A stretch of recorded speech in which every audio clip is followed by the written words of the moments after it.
Hello, and welcome to the Clever English Podcast. Join us to elevate your verbiage and speak with articulate fluency. You know, it's a bit like standing in front of a thick, soundproof glass door. Oh, right. Yeah, I know that feeling. Yeah, and on the other side of that door, there's this amazing party going on. People are laughing, they're sharing ideas, debating, making jokes. And you can actually hear the music. You understand the vibe perfectly. Exactly. You even know, like, all the lyrics to the songs they're playing in there. Right, because you've studied the playlist. I mean, you know the exact tempo of the room. You do. You know who is talking to who, and you know exactly what you would add to the conversation. But then when you finally step up, put your hand on that heavy brass doorknob to walk in and actually join the group, you just, freeze. The doorknob won't turn. No, it won't. Your mind goes completely blank. All those brilliant thoughts, all that perfect vocabulary you had lined up in your head, it just totally vanishes. The words get locked somewhere right at the back of your throat. It is the absolute definition of frustrating. I mean, we are talking about that massive, paralyzing gap between understanding a language perfectly in your head, right, like when you're reading it or listening to it, Yeah. and the actual physical act of speaking it out loud to another human being. It feels like your brain is just betraying you. It really does. So welcome to today's deep dive, because our mission today is to completely shatter that glass door. Absolutely. If you are listening to this right now, whether you are prepping for a high-stakes boardroom meeting in some multinational company, or you're just trying to navigate a casual conversation at a coffee shop in an English-speaking country. Which can be just as scary, honestly. Oh, for sure. And if you feel like you have been stuck at the exact same speaking level for years, you really need to know that you are not alone. Today, we are taking on the role of your unofficial fluency coaches. I'm going to be pushing you to get a little uncomfortable, to, take some real action. And I'll be sitting right there in the vulnerability with you because we really need to validate just how terrifying it can feel to open your mouth. It is scary. It is. Intellectually, sure, you know the vocabulary, but psychologically, speaking a second language is an incredibly vulnerable act.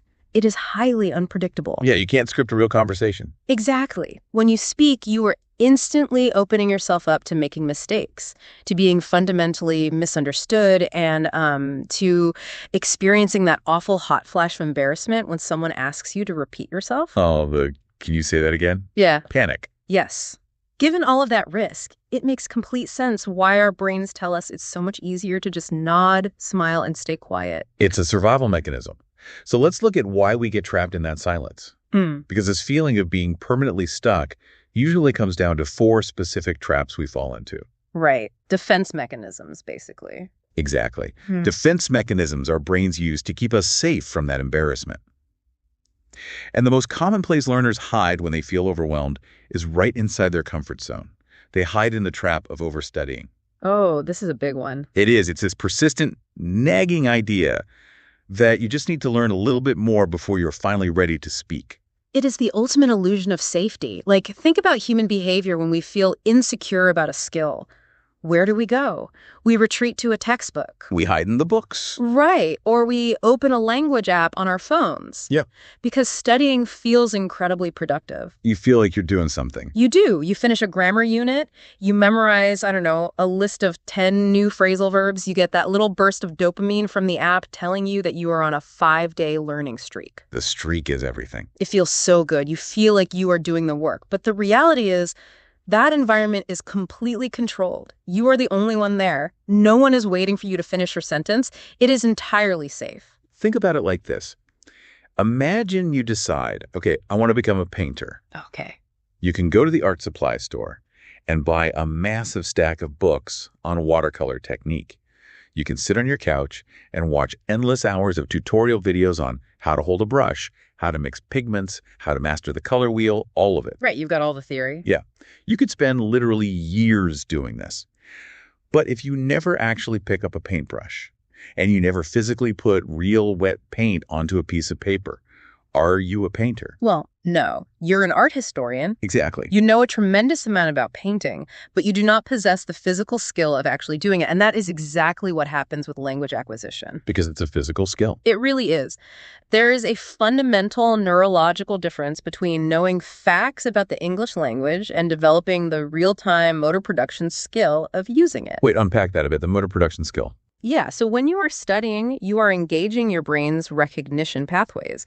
You are looking at a word and saying, yes, I know what that means. But speaking requires your brain's production pathways. So it's a totally different muscle. Exactly.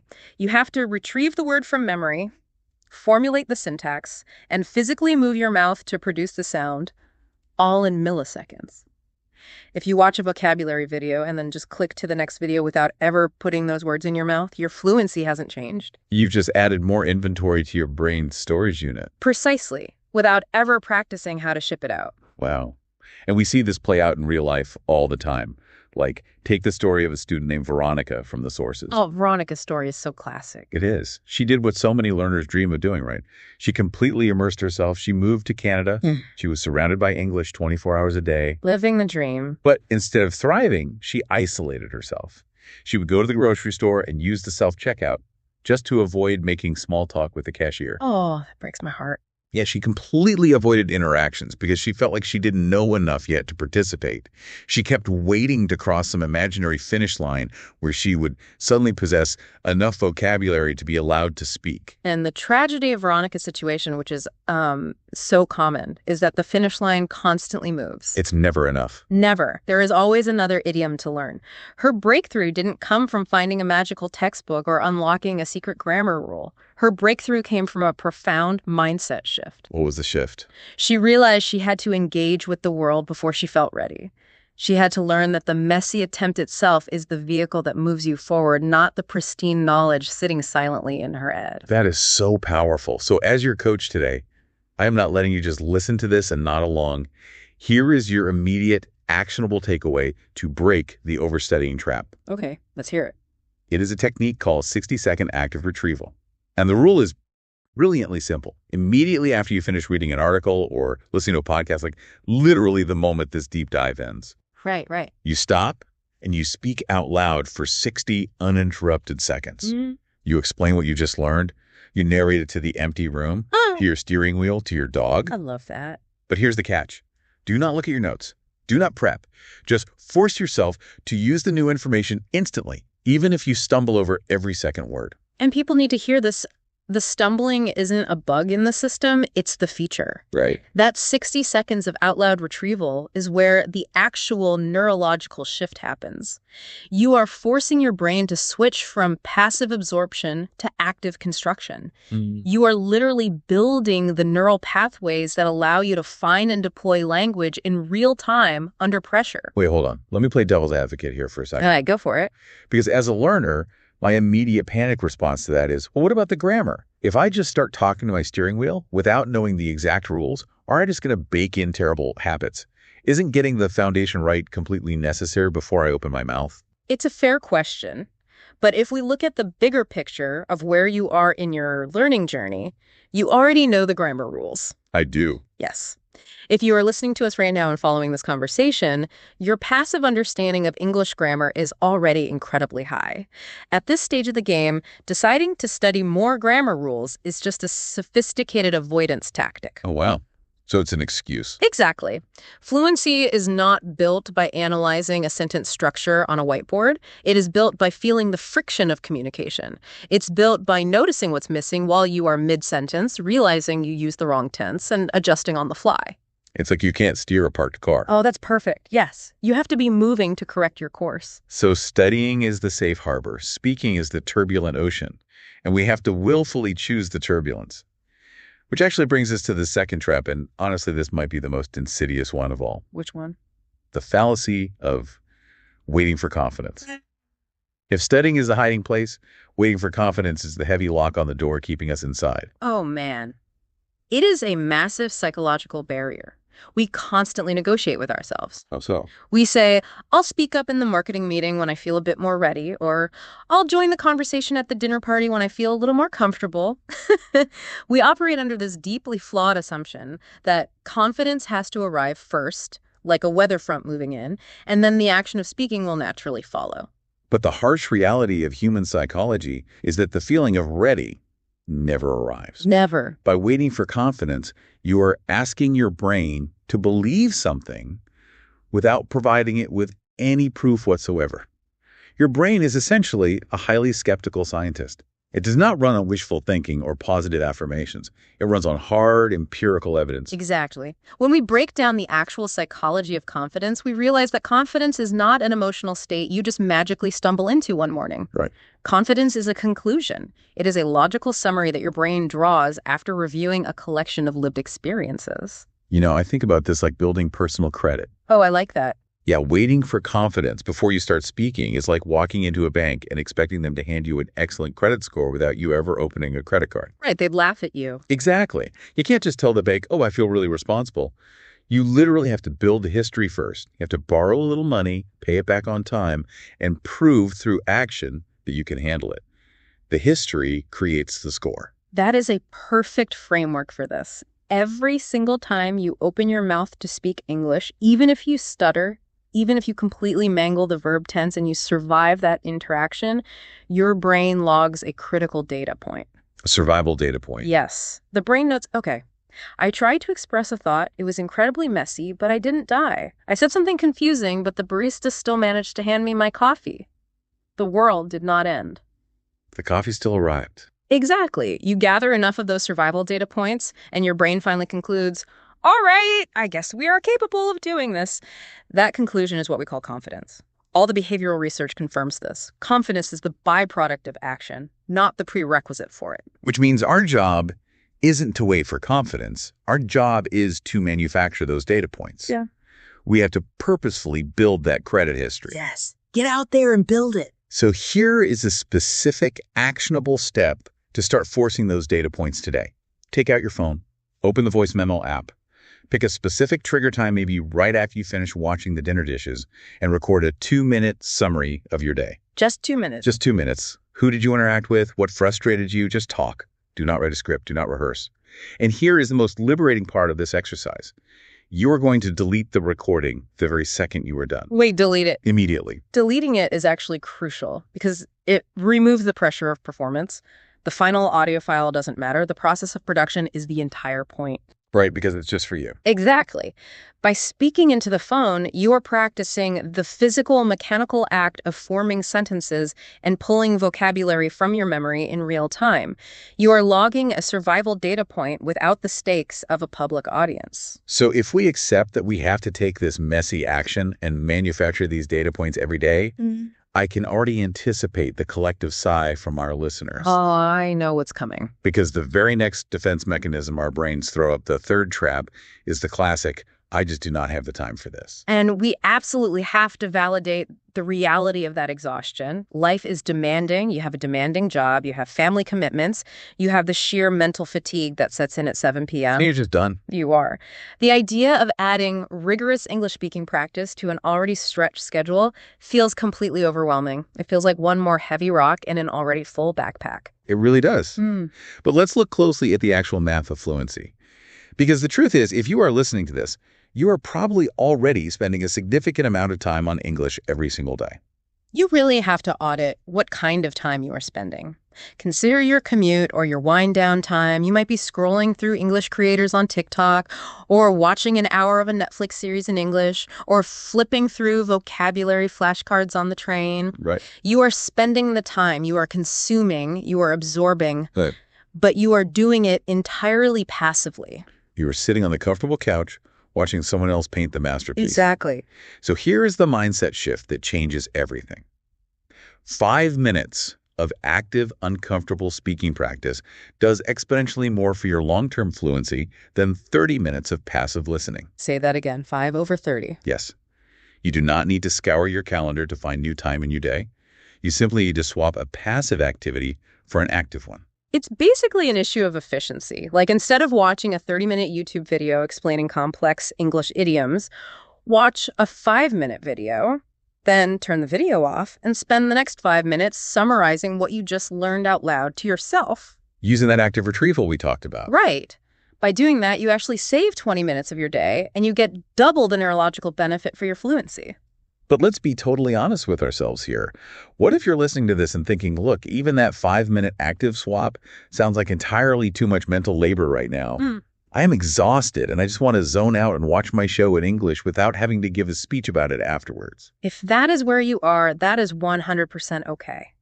If actively improving your spoken English is simply not a priority for you right now because your life is too chaotic or demanding, you need to grant yourself the permission to admit that. Really? Just let it go. Yes. Radical honesty is so much healthier than hiding behind the "I have no time" excuse. Why is that specific excuse so detrimental to a learner? I mean, everybody says it. Because the "no time" excuse traps you in a paralyzing guilt spiral. You tell yourself you should be studying, but you avoid it because you're exhausted. Then you feel immensely guilty for avoiding it, and that guilt drains the exact cognitive energy you need to learn. Oh, that is a vicious cycle. It is. Guilt has never, in the history of education, led to sustainable progress. It just makes you resent the language. So drop the guilt. If it's not a priority, own that decision. But if fluency is a priority, be honest with yourself. You already possess the time, you just need to activate it. Okay, so we are shifting from passive consumption to active production. We are claiming the time, we are forcing the data points. But as learners progress, they often encounter one final boss-level stalling tactic. So, track number 4, the obsession with native speakers. Yes. The deeply ingrained belief that your speaking practice only counts if you are conversing with the perfect practice partner, which, in the minds of most learners, is exclusively a native English speaker. Right, it's the voice in your head saying, well, I can't practice my speaking today because I don't have any native friends. I'll just save my money and wait until I can hire a professional tutor from London or New York. Yeah. It masquerades as being very strategic and protective of your learning environment, but in reality, it's just another way to do absolutely nothing. It's the ultimate form of procrastination dressed up as high-level perfectionism. There is this pervasive myth that native speakers are the ultimate gold standard of communication. Learners assume that if they practice with another non-native speaker, they will somehow absorb their mistakes. Like it's contagious or something. Exactly. They think fluency means having flawless pronunciation and perfectly deployed idioms, and only a native speaker can bestow that upon them. You know, as you're laying that out, I'm realizing just how absurd that standard is when you look at the reality of how native speakers actually communicate. Oh, it's a mess. It really is. If you listen to 2 native English speakers talking in a cafe, it is chaotic. We constantly misunderstand each other. We mumble. We lose our train of thought halfway through a sentence. We use entirely the wrong words. We constantly have to stop and say, wait, sorry, what I actually meant was. Precisely. We conflate native pronunciation with effective communication, and they are not the same thing at all. Fluency is not the ability to deliver a pristine, unbroken monologue like an actor on a stage. So what is it? Real fluency is forged in the messy, unpredictable back and forth of negotiating meaning. It's built in those moments when you get completely stuck, you forget the word you need, and you are forced to figure out a different, clumsier way to explain your idea. So are we basically holding ourselves to a bizarre standard of perfect communication in our second language that we don't even come close to meeting in our native language? Absolutely. We demand flawlessness in English, completely ignoring the fact that we stumble over our words, mispronounce things, and forget names in our mother tongue every single day. That's so true. The critical realization here is that the person sitting across from you does not build your fluency. Your internal effort to work through the communication breakdown is what builds it. Therefore, any spoken output with anyone is deeply valuable. Anyone at all. Yes, a fellow learner from a completely different background, a colleague at work, or even just talking to yourself in the voice memo app, it all builds the motor pathways. Now, I want to pivot slightly and speak directly to a very specific listener right now. Because if you are naturally shy, or if you identify as an introvert, everything we have just discussed about messy action and negotiating meaning with strangers probably sounds like an absolute waking nightmare. It really does. The traditional advice for language learning usually sounds like it was written by and for extreme extroverts. Oh, totally. Go out there, make friends. Right. Join a crowded language exchange. Make mistakes loudly. For an introvert, that advice isn't just unhelpful, it's actively discouraging. It makes them feel like their personality is a barrier to fluency. But being introverted is a neurological wiring. It is not a disqualifier for mastering a language. You do not need a personality transplant to become fluent. You don't have to suddenly transform into a loud, bubbly life of the party to be a highly effective communicator in English. You simply need to leverage strategies that honor your natural wiring. If walking into a crowded room of native speakers drains your battery instantly, don't use that as your primary practice method. Practice in solitude first. Like the voice memos. Yes, lean heavily into the voice memo strategy where you control the environment. If you have a meeting coming up, prepare the core of what you want to say beforehand so you aren't fighting anxiety and vocabulary retrieval at the exact same time. These aren't weaknesses or crutches. They are highly effective, intelligent strategies for introverts to manage cognitive load. There is an incredibly inspiring story in the sources about a student named Ghana that perfectly illustrates this. Ghana's story's the best. It is. Ghana is a natural introvert. In her corporate job, she was terrified of speaking up. She would sit through entire meetings completely silent, afraid to express her insights or defend her ideas because she didn't want the spotlight on her imperfect English. It's that glass door again. Exactly. Yeah. But she started applying these specific shifts. She stopped waiting for the magical arrival of confidence. She started taking those small active steps, practicing out loud alone, preparing her thoughts. And the beautiful part of her story is that she didn't become a totally different extroverted person. No, she just found her voice. Right. She found what she explicitly described as freedom. She realized she didn't have to be perfect. She just had to be herself. She finally felt free to exist in English. Freedom is such a profound goal. We often think the goal is perfection, but it's really just the freedom to project your authentic self, flaws and all, into another language. That's beautifully said. We have covered some serious psychological ground today. Let's recap the map we've built to get you speaking. Okay, let's do it. First, we have to recognize the illusion of safety. We have to get our heads out of the comfortable textbooks, step away from the gamified apps, and actually pick up the wet paintbrush. Become the painter. Yes. Second, we must stop waiting around for confidence to magically strike and instead start deliberately collecting the messy survival data points that force our skeptical brains to conclude we are capable. Build that credit score. Build the score. Third, we are stopping the guilt spiral. We are taking the time we already spend and turning 30 minutes of passive consumption into just 5 minutes of active, out-loud production. Swap passive for active. And finally, we are abandoning the paralyzing hunt for the perfect native speaking partner, realizing that the value is in our own output, however messy it might be.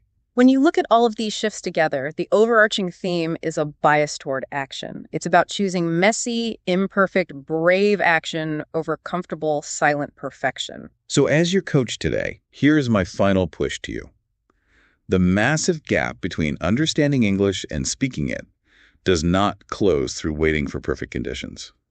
It never has, and it never will. The gap only closes when you dare to open your mouth long before you feel ready. And that leaves us with one final provocative thought for you to carry into your day.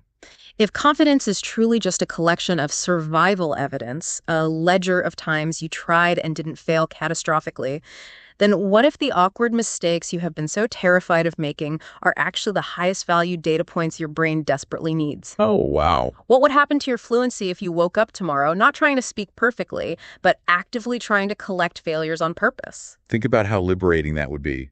Go collect the failures. Take a deep breath, go put your hand on that heavy glass door, turn the knob, and walk right into the messy, noisy, wonderful party on the other side. They're waiting to hear what you have to say.